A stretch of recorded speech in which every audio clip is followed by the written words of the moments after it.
नमस्कार दोस्तों, हमारे यूट्यूब चैनल एग्जाम लर्नर में आपका स्वागत है। दोस्तों, आज के इस वीडियो में हम लोग करेंट अफेयर्स में विज्ञान एवं प्रौद्योगिकी यानी कि साइंस एंड टेक्नोलॉजी का दूसरा भाग देखेंगे। इसके पहले हम पहला भाग अपलोड कर दिए हैं, तो जो लोग नहीं देखे हैं डिस्क्रिप्शन में लिंक दे दिया गया है, आप वहाँ से पहला भाग देख सकते हैं। तो दोस्तों, वीडियो को लाइक शेयर कर दीजिएगा और चैनल पर पहली बार आए हैं तो चैनल को सब्सक्राइब करके साथ में बेल आइकन को प्रेस जरूर कर लीजिएगा, जिससे आने वाले अगले वीडियो का नोटिफिकेशन आपको पहले मिल जाए। तो चलिए वीडियो को शुरू करते हैं।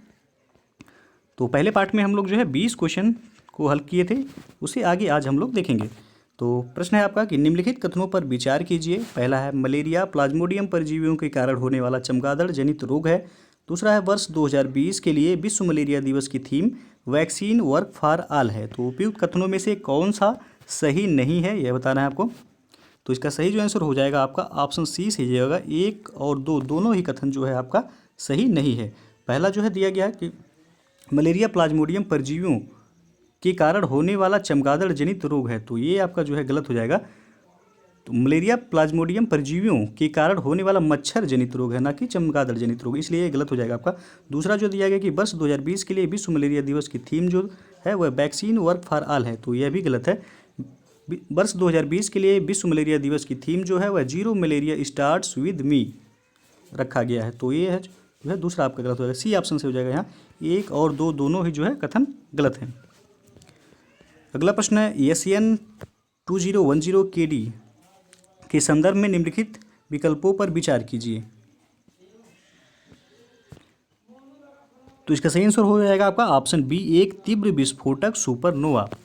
विज्ञान और प्रौद्योगिकी विभाग भारत सरकार के अधीन Aryabhatta research institute of observational sciences के शोधकर्ताओं द्वारा हाल ही में देखा गया कि एक अत्यधिक चमकदार सुपरनोवा, जिसे एशियन 2010 KD नाम दिया गया है, से विस्फोट के दौरान पर्याप्त मात्रा में द्रव्यान के साथ साथ निकेल भी बाहर निकला। तो यहाँ जो है आपका बी जो है ऑप्शन सही हो जाएगा कि एशियन 2010 KD क्या है, तो ये एक तीव्र विस्फोटक सुपरनोवा है।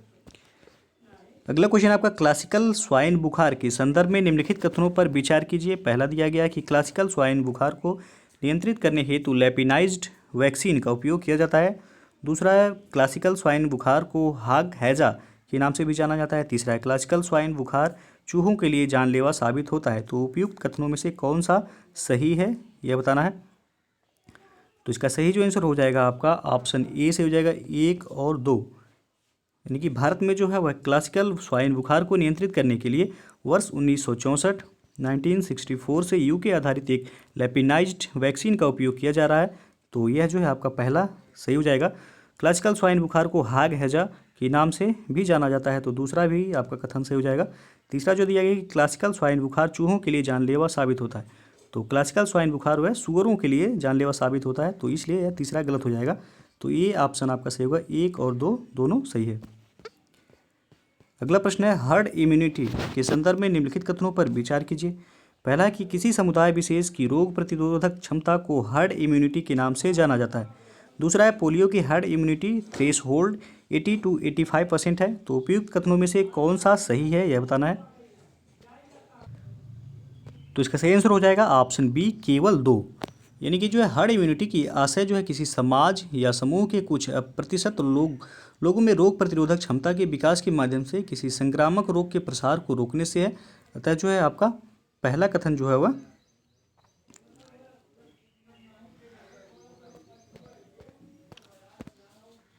वह सही नहीं है, तो ये आपका गलत हो जाएगा। दूसरा जो दिया कि पोलियो की हर्ड इम्यूनिटी थ्रेशहोल्ड 80 to 85% है। तो पोलियो की समूह प्रतिरक्षा सीमा जो होता है वह 80 से 85% है, तो ये जो है आपका दूसरा सही होगा। तो केवल जो है यानी कि बी ऑप्शन सही हो जाएगा, केवल 2 जो है वह सही है। अगला प्रश्न अब देखते हैं कि राष्ट्रीय इलेक्ट्रॉनिक्स नीति 2019 के संदर्भ में निम्नलिखित कथनों पर विचार कीजिए। पहला है कि यह राष्ट्रीय इलेक्ट्रॉनिक्स नीति 2018 को प्रतिस्थापित करती है। दूसरा है इस योजना का उद्देश्य इलेक्ट्रॉनिक्स क्षेत्र में स्थानीय विनिर्माण क्षमता को मजबूती प्रदान करना है। तो उपयुक्त में से कौन सा सही नहीं है, यह बताना है आपको। तो यहाँ जो सही हो जाएगा आपका ऑप्शन ए से हो जाएगा, केवल 1 जो है वह आपका सही नहीं है, यानी कि यह राष्ट्रीय इलेक्ट्रॉनिक्स नीति 2018 को प्रतिस्थापित करती है, ये जो है आपका गलत हो जाएगा। यह राष्ट्रीय इलेक्ट्रॉनिक्स नीति 2012 को प्रतिस्थापित करती है, तो जो है ये आपका गलत हो जाएगा। और दूसरा जो दिया है कि इस योजना का उद्देश्य इलेक्ट्रॉनिक्स क्षेत्र में स्थानीय विनिर्माण क्षमता को मजबूती प्रदान करना है, तो ये जो है आपका सही है। इस योजना का उद्देश्य जो है इलेक्ट्रॉनिक क्षेत्र में स्थानीय विनिर्माण क्षमता को मजबूती प्रदान करना है। तो केवल जो है पूछा गया है आपसे कौन सा जो है वह सही नहीं है, तो केवल एक जो है वह सही नहीं है। अगला प्रश्न आप देखते हैं, उत्पादन आधारित प्रोत्साहन योजना के संदर्भ में निम्नलिखित कथनों पर विचार कीजिए। पहला है, किण्वन आधारित बल्क ड्रग्स के लिए छूट की दर 29% यानी कि विक्रय में वृद्धि के आधार पर एवं रसायन संश्लेषण पर आधारित बल्क ड्रग्स के लिए छूट की दर वह 40% होगी। दूसरा है, इस योजना को परियोजना प्रबंधन एजेंसी, प्रोजेक्ट मैनेजमेंट एजेंसी, जिसको PMA शॉर्ट फॉर्म में कहा जाता है, के माध्यम से लागू किया जाएगा। तो उपयुक्त कथनों में से कौन सा सही है यह बताना है।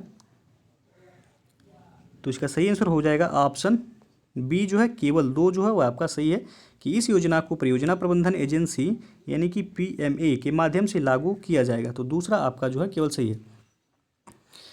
चिन्हित जो है 53 महत्वपूर्ण बल्क ड्रग्स के योग्य निर्माताओं को अगले 6 वर्षों के दौरान जो है सहायता दी जाएगी जो उत्पादन वृद्धि पर आधारित होगी और इसके लिए वर्ष 2019 से 20 को आधार वर्ष जो है माना जाएगा।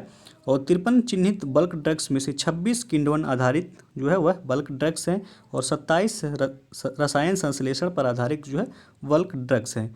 तो किण्वन आधारित बल्क ड्रग्स के लिए छूट की दर जो है वह 20% एवं रसायन संश्लेषण पर आधारित बल्क ड्रग्स के लिए छूट की दर जो है 10% होगी। तो ये है, इसलिए आपका पहला जो है वह गलत हो जाएगा। यहाँ 29% और 40% दिया गया, जबकि 20% है और 10% है। अगला क्वेश्चन आप देखते हैं कि भारत में चिकित्सा एवं औषधि क्षेत्र के संबंध में निम्नलिखित कथनों पर विचार कीजिए। पहला है कि केंद्रीय औषधि मानक नियंत्रण संगठन CDSCO केंद्रीय रसायन और उर्वरक मंत्रालय के तहत एक राष्ट्रीय विनियामक प्राधिकरण है।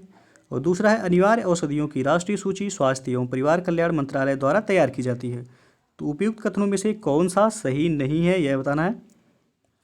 तो इसका सही आंसर होगा आपका ऑप्शन ए, केवल ए, यानी कि केंद्रीय औषधि मानक नियंत्रण संगठन स्वास्थ्य और परिवार कल्याण मंत्रालय के स्वास्थ्य महानिदेशालय के तहत भारत सरकार का राष्ट्रीय विनियामक प्राधिकरण है। तो एक जो है आपका ये गलत हो जाएगा। और अनिवार्य दूसरा दिया गया आपका, अनिवार्य औषधियों की राष्ट्रीय सूची जिसे भारत में स्वास्थ्य आवश्यकताओं के लिए अनिवार्य माना जाता है, स्वास्थ्य एवं परिवार कल्याण मंत्रालय द्वारा तैयार किया जाता है। तो ये आपका दूसरा सही हो जाएगा। तो आपसे पूछा गया है कौन सही नहीं है, तो केवल एक कथन जो है वह सही नहीं है। अगला प्रश्न है, हंता वायरस के संदर्भ में निम्नलिखित कथनों पर विचार कीजिए। पहला है कि इस वायरस का वाहक चमगादड़ होते हैं। दूसरा है, यह एक व्यक्ति से दूसरे व्यक्ति में प्रसारित हो सकता है। तो उपयुक्त कथनों में से कौन सा सही है यह बताना है। तो इसका सही जो आंसर हो जाएगा ऑप्शन डी, ना तो 1 और ना ही 2 जो है कोई भी सही नहीं है। Centre for disease control and prevention के अनुसार हंता वायरस जो है मूल रूप से मूसकों से फैलता है। और शोधकर्ताओं के अनुसार यदि कोई व्यक्ति प्रत्यक्ष रूप से चूहों के मूत्र, मल और लार के संपर्क में आता है तो यह वायरस जो है मूसकों से मनुष्यों में फैल जाता है। और आमतौर पर हंता वायरस एक व्यक्ति से दूसरे व्यक्ति में प्रसारित जो है वह नहीं होता है। तो इसलिए जो है आपका दोनों ही ऑप्शन जो है यहाँ सही नहीं है। तो डी ऑप्शन सही हो जाएगा यहाँ आपका, ना तो 1 और ना ही 2। अगला प्रश्न है, निम्नलिखित कथनों पर विचार कीजिए। पहला है, रोगजनक जीव के संपर्क में आने तथा रोगी के शरीर द्वारा संक्रमण फैलाने की क्षमता के आरंभ होने के बीच की अवधि प्रसुप्ति अवधि होती है। दूसरा है कि वायरस के शरीर में प्रवेश करने तथा रोग के लक्षणों यानी कि रोग के प्रकट होने के बीच की अवधि उष्मायन अवधि होती है। तो उपयुक्त कथनों में से कौन सा सही है। तो इसका सही जो आंसर हो जाएगा ऑप्शन सी, 1 और 2 दोनों जो है यहाँ सही है। यानी कि रोगजनक जीव के संपर्क में आने तथा रोगी के शरीर द्वारा संक्रमण फैलाने की क्षमता के आरंभ होने के बीच की अवधि जो है वह प्रसुप्ति अवधि होती है। आपका पहला सही है। दूसरा, वायरस के शरीर में प्रवेश करने तथा रोग के लक्षणों या रोग के प्रकट होने के बीच की अवधि को उष्मायन अवधि कहा जाता है। तो ये भी जो है आपका सही है। अगला प्रश्न है आपका कि माइलैब पैथो डिटेक्ट कोविड-19 क्वांटिटेटिव PCR किट के संदर्भ में निम्नलिखित कथनों पर विचार कीजिए। पहला है कि इस किट का प्रयोग किसी व्यक्ति में कोरोना वायरस संक्रमण की जांच के लिए किया जाता है।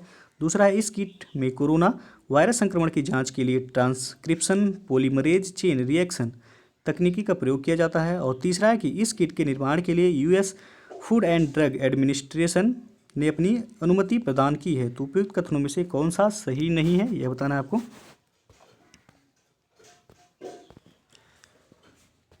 तो इसका सही जो आंसर हो जाएगा आपका ऑप्शन बी सही हो जाएगा, वह 2 और 3 जो है वह सही नहीं है। यानी कि पहला जो है इस किट का प्रयोग किसी व्यक्ति में कोरोना वायरस संक्रमण की जांच के लिए किया जाता है, तो ये जो है आपका सही है। और दूसरा जो है इस किट में कोरोना वायरस संक्रमण की जांच के लिए reverse transcription polymerase chain reaction तकनीक का प्रयोग किया जाता है, तो दूसरा जो है वह आपका सही नहीं है। तीसरा जो दिया है कि इस किट के निर्माण के लिए US food and drug administration ने अपनी अनुमति प्रदान की है कि नहीं की है जो है, तो ये है जो है आपका यहाँ ये भी गलत हो जाएगा, अनुमति प्रदान नहीं किया गया है। तो आपका जो है सही है, केवल जो है पहला आपसे पूछा गया है कौन सा सही नहीं है, तो दूसरा और तीसरा जो है वह सही नहीं है। अगला प्रश्न है आपका कि कॉन्टैक्ट परियोजना के संदर्भ में निम्नलिखित कथनों पर विचार कीजिए। पहला है कि यह कोविड-19 नेशनल टेली कंसल्टेशन सेंटर्स का संक्षिप्त नाम है। दूसरा है कि इसकी स्थापना संचार मंत्रालय द्वारा की गई है। तो उपयुक्त कथनों में से कौन सा सही नहीं है? तो इसका सही जो आंसर हो जाएगा आपका ऑप्शन बी से हो जाएगा, केवल दो जो है वह आपका सही नहीं है। पहला जो है सही है, ये कोविड-19 नेशनल टेली कंसल्टेशन सेंटर का संक्षिप्त नाम है, ये सही है आपका। दूसरा इसकी स्थापना जो है संचार मंत्रालय द्वारा की गई है, तो ये आपका जो है गलत हो जाएगा। यह जो है एक टेलीमेडिसिन केंद्र है जिसकी स्थापना अखिल भारतीय आयुर्विज्ञान संस्थान यानी कि एम्स नई दिल्ली के द्वारा की गई है, तो दूसरा जो है आपका सही नहीं हो जाएगा। अगला प्रश्न आपका कि अक्सर खबरों में रहने वाले हंटिंगटन रोग के संदर्भ में निम्नलिखित कथनों पर विचार कीजिए। पहला कि यह मस्तिष्क को प्रभावित करने वाला आनुवांशिक रोग है। दूसरा, यह रोग जीन उत्परिवर्तन के कारण उत्पन्न होता है। तो उपयुक्त कथनों में से कौन सा सही है? तो इसका सही आंसर हो जाएगा ऑप्शन सी, 1 और 2 दोनों जो है वह सही है। हंटिंगटन रोग जो है मस्तिष्क को प्रभावित करने वाला आनुवांशिक विकार है, तो पहला जो है आपका सही हो जाएगा। और यह रोग हंटिंगटन नामक जीन में उत्परिवर्तन के कारण होता है, और HTT जीन हंटिंगटन नामक प्रोटीन के निर्माण में भाग लेते हैं, और HTT जीनों का कार्य प्रोटीन निर्माण के लिए निर्देश देना है, तो दूसरा जो है आपका वह सही है। तो आपका सी ऑप्शन सही हो जाएगा, 1 और 2 दोनों जो है वह सही है। अगला प्रश्न है आपका कि निम्नलिखित कथनों पर विचार कीजिए। पहला है कि साइटेक एयर ऑन किसी कमरे को कीटाणु रहित करने वाली एक निगेटिव आयन जनरेटर मशीन है। दूसरा है साइटेक एयर ऑन को भारत सरकार की निधि एवं प्रयास कार्यक्रम के तहत विकसित किया गया है। तीसरा है कि निधि एवं प्रयास कार्यक्रम भारत सरकार के विज्ञान एवं प्रौद्योगिकी विभाग के अंतर्गत संचालित किए जा रहे हैं। तो उपयुक्त कथनों में से कौन सा सही है यह बताना है आपको। तो इसका सही जो आंसर हो जाएगा ऑप्शन डी से हो जाएगा, 1, 2 और 3 जो है आपका वह सही है। यानी कि साइटेक एयर ऑन किसी कमरे को कीटाणु रहित करने वाली एक निगेटिव आयन जनरेटर मशीन है, तो यह जो है आपका सही है। साइटेक एयर ऑन जो है एक निगेटिव आयन जनरेटर है, और इस मशीन का 1 घंटे का परिचालन जो है किसी कमरे के 99.7% वायरसों को खत्म कर सकता है, तो जो है यही आपका सही हो जाएगा। और इस मशीन को भारत सरकार के द्वारा शुरू किए गए निधि एवं प्रयास कार्यक्रम के तहत जो है विकसित किया गया है, तो दूसरा भी आपका सही हो जाएगा। तीसरा जो है भारत सरकार के विज्ञान एवं प्रौद्योगिकी विभाग द्वारा ज्ञान आधारित एवं प्रौद्योगिकी संचालित नवाचारों एवं विचारों को लाभदायक स्टार्टअप में बदलने के उद्देश्य से निधि कार्यक्रम जो है शुरू किया गया है, और इसके 8 घटक हैं। पहले घटक जो कि प्रयास का उद्घाटन 2 सितंबर 2016 को किया गया था, जिसका लक्ष्य इनोवेटर्स को उनके स्टार्टअप से संबंधित विचारों के प्रोटोटाइप बनाने के लिए जो है प्रोत्साहित करना है, तो ये भी जो है आपका तीसरा सही हो जाएगा। तो 1, 2, 3 जो है आपका यहाँ सही है, डी ऑप्शन सही हो जाएगा आपका।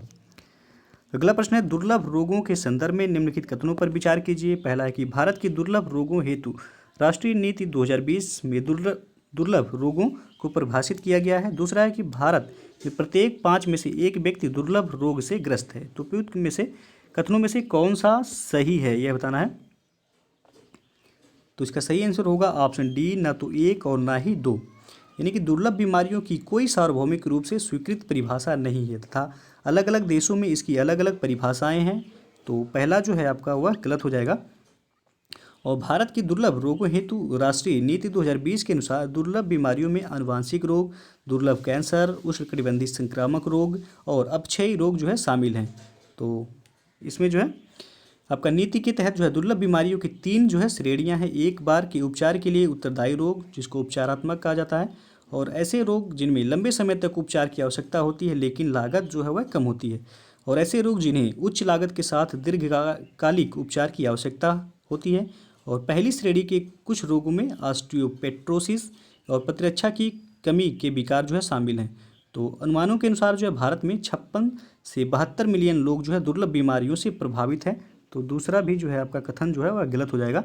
तो डी ऑप्शन सही हो जाएगा आपका, ना तो 1 और ना ही 2।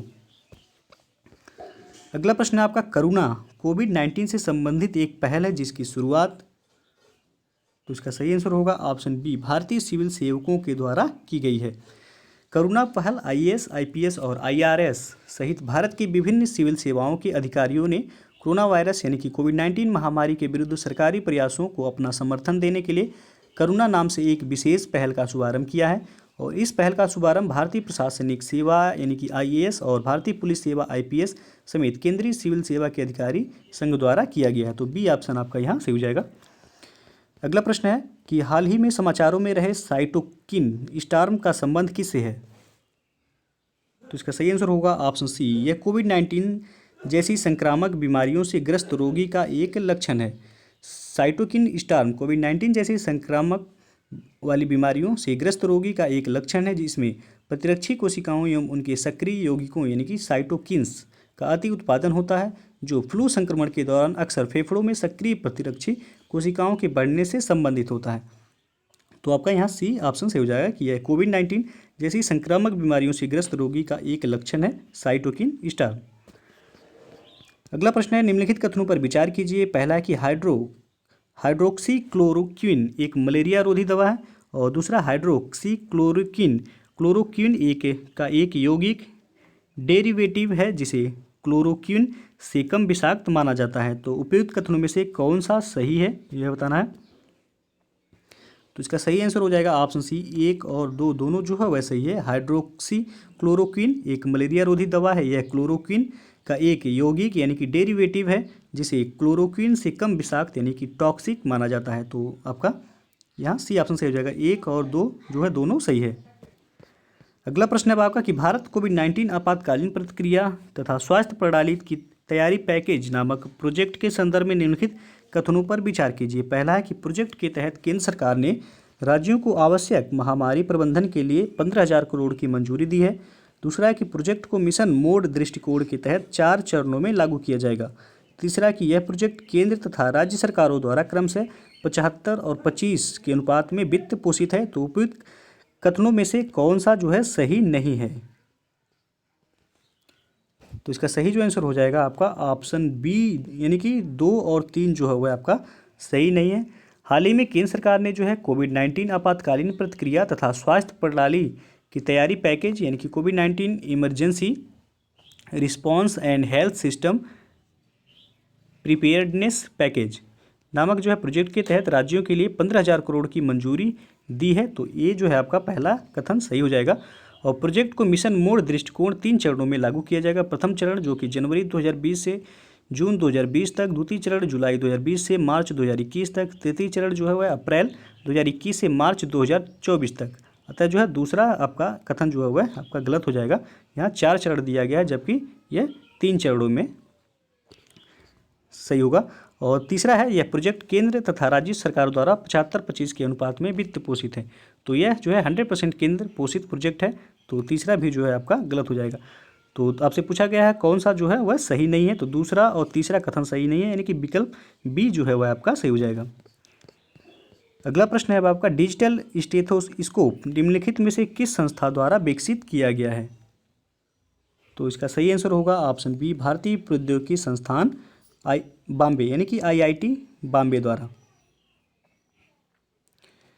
भारतीय प्रौद्योगिकी संस्थान बॉम्बे की एक टीम ने डिजिटल स्टेथोस्कोप विकसित किया है जो कि कोरोना वायरस से संक्रमित व्यक्ति के सीने की आवाज़ को दूर से सुनने और उसे रिकॉर्ड करने में मदद करेगा। डिजिटल स्टेथोस्कोप का मुख्य उद्देश्य जो है संक्रमित व्यक्ति के उपचार के दौरान डॉक्टरों की सुरक्षा सुनिश्चित करना है। और डिजिटल स्टेथोस्कोप से पीड़ित के सीने का ऑक्सलेटेड साउंड ब्लूटूथ के माध्यम से डॉक्टर तक पहुंचेगा और जिससे उन्हें मरीजों के नज़दीक जाने की आवश्यकता नहीं होगी।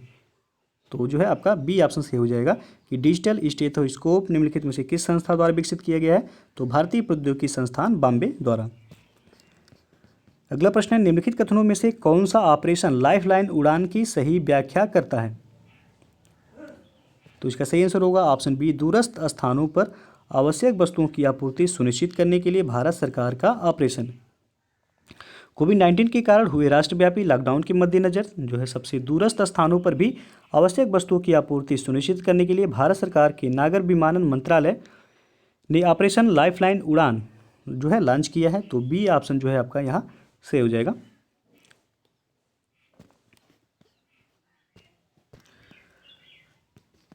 तो दोस्तों जो है ये था आपका साइंस एंड टेक्नोलॉजी यानी कि विज्ञान एवं प्रौद्योगिकी का दूसरा भाग। तो यदि वीडियो पसंद आया हो तो लाइक शेयर कर दीजिएगा और चैनल को अभी तक आप सब्सक्राइब नहीं किए हैं तो चैनल को सब्सक्राइब करके साथ में बेल आइकन को प्रेस जरूर कर लीजिएगा, जिससे आने वाले अगले वीडियो का नोटिफिकेशन आपको पहले मिल जाए। तो वीडियो को पूरा देखने के लिए बहुत बहुत धन्यवाद।